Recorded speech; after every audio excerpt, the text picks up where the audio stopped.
Welcome to Politipeeps. My name's Edward Hoefer. Today we've got Larry Sharpe on, and we're going to do something different. We're going to talk about your second brain, nutrition. I heard recently that you are kind of big into the whole keto diet. Can you tell me what that's all about? Yes, absolutely. Look, the reason why I'm on keto, and for those who don't know, keto is basically you eat very little or no carbs, is basically what the diet is. There's many different aspects of it. There's a South Beach diet, there's paleo. They're all similar, but the concept is limiting your carb intake.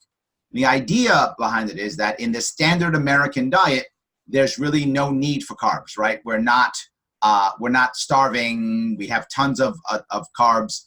We have lots of calories and little nutrition. That's the concept behind the keto piece, right? You want to be able to spend more time on protein, having your body burn out fat instead of burning carbs, and you'll lose weight and feel better, have more energy.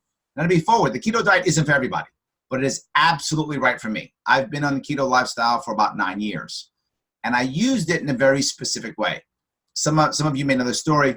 About 9 years ago, I had a very horrible time in my life, the worst time in my life I'd ever had. My youngest daughter, who now is 9, almost died. She was brand newborn. She was 18 days old, and she had open heart surgery. When that began to happen, I thought my world was ending. My wife literally packed up and moved into the hospital like any parent would do. And I was stuck all of a sudden with my then 6-year-old, and I became a single dad overnight. Now, single dad is at the end of the world? No. But when you're not accustomed to being that, it's a big deal. Literally, I was always working. My wife was the main caregiver. Overnight, I'm single dad. It was hard for me, obviously.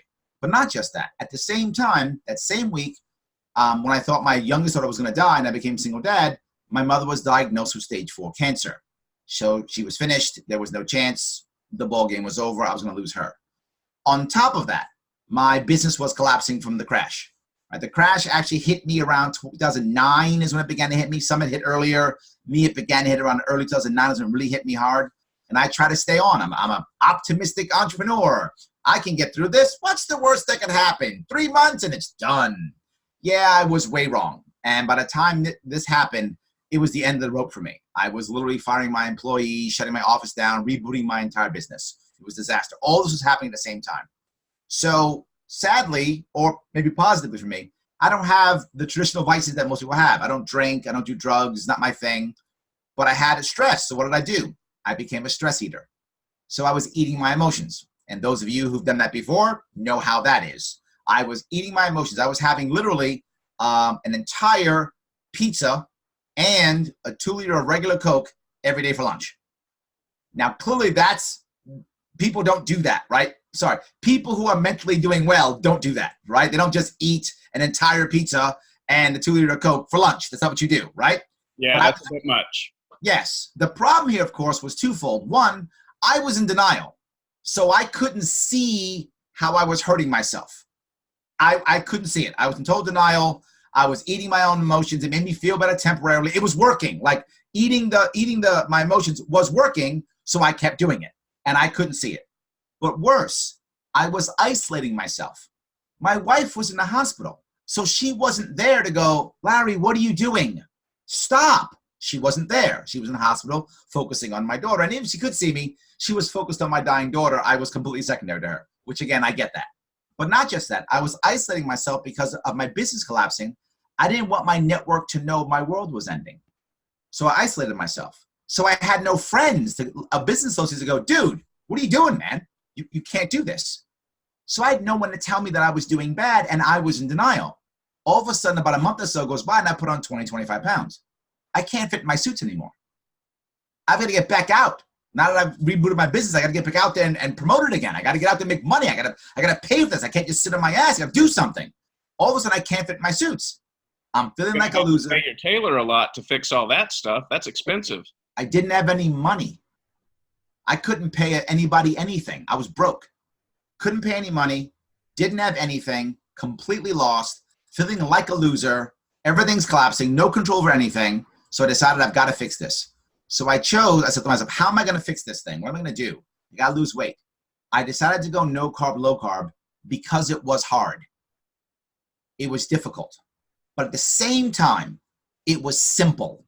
It was difficult, but simple, meaning just don't eat carbs.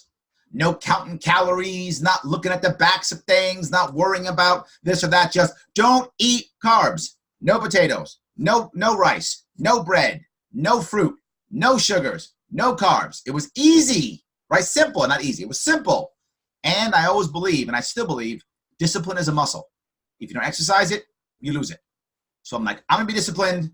I'm going to do it. And I was fanatical. For about 2 months, I had literally 0 carbs. I was having basically meat, eggs, coffee without sugar, and water. That was my entire diet for about 2 months. That's all I did. And with that, I lost. Is that your strategy then for dealing with crisis? You find something simple and difficult and just go all in on it? Well, the issue is you want to have some kind of success so that you can believe that you can win, right? At that point in my life, I didn't believe I could win because I was losing at everything. So controlling that diet gave me control of something, right? And I was fanatically controlling it, and it was working. I could see the weight come off. I dropped 40 pounds in 2 months. So it was something really difficult that you knew you could do. Correct. So you had the confidence to go after the weight and to avoid carbs, and you used that as a springboard. It's like, okay, I need a success, I need a win, and it's got to be hard. I know I can do this. So you jumped in and you kicked it really hard, and then getting that gave you a boost so that you could attack the impossible thing of your mom dying, your daughter dying, and your business dying, and the whole world collapsing around your ears. And my relationship dying too, because my wife was ignoring me and spending all her time with the daughter. So yes, everything. Yes, and in case you didn't know this, those of you who haven't been married before, when you have financial problems, that kind of affects your marriage. So yes, all those things. So doing that and having that success, you're exactly correct. That's what gave me the ability to go, you know what? I can handle the next thing. I can try to repair my relationship. I can handle and deal with my wife, my wife, and focusing on the children and not on me. I can deal with my mom and accepting her death and how I can give her the best life I can give until she eventually passes. And she passed about a year and a half later, maybe a year later, year and a half later. And dealing with getting my business back in action and rebooting it. Right? I was a sales trainer before that. I became a leadership trainer because that was the reboot that the market wanted. So even doing all of that, yes, I say all the time, if you're feeling like the world's ending, if you're feeling like things can't work for you, without question, grab something, be disciplined, gain success. You gain strength and confidence and self-esteem, not because you're told you're awesome. You gain these things because you achieve something. If you achieve something, you then gain all these other things. The more you achieve, the more you believe you can achieve. It's simply human nature. So start achieving and you'll keep achieving. The idea of just saying, you're awesome, Larry, doesn't make me awesome.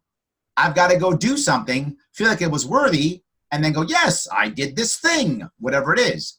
The funny part is, it doesn't actually matter what it is, as long as I feel internally that it was valuable, whatever that is. It could be winning a card tournament. If I think that's important, then I'll gain success from that. Or it could be losing 40 pounds or insert thing here. It doesn't matter what it is as long as I think it's valuable. And that's what matters. And I lost that 40 pounds about 9 years ago, and I haven't put it back on. So which one of your websites are you going to add a fitness line onto? That's a good point. I think I'll go Sharpe Way, the way to lose weight or something. I don't know. Sounds good, right? Sharpeway.com, the Sharpe Way Facebook page, Sharpe Way Twitter, and Sharpe Way Instagram. Any other places people should go to find content about you? Absolutely. If you're looking at professional world, go to the NeoSage YouTube page and theneosage.com. Fantastic. And this is PolitiPeeps. If you liked what you saw, please give us a like, comment, share, subscribe, and ring the bell if you want to get notifications. Thank you very much.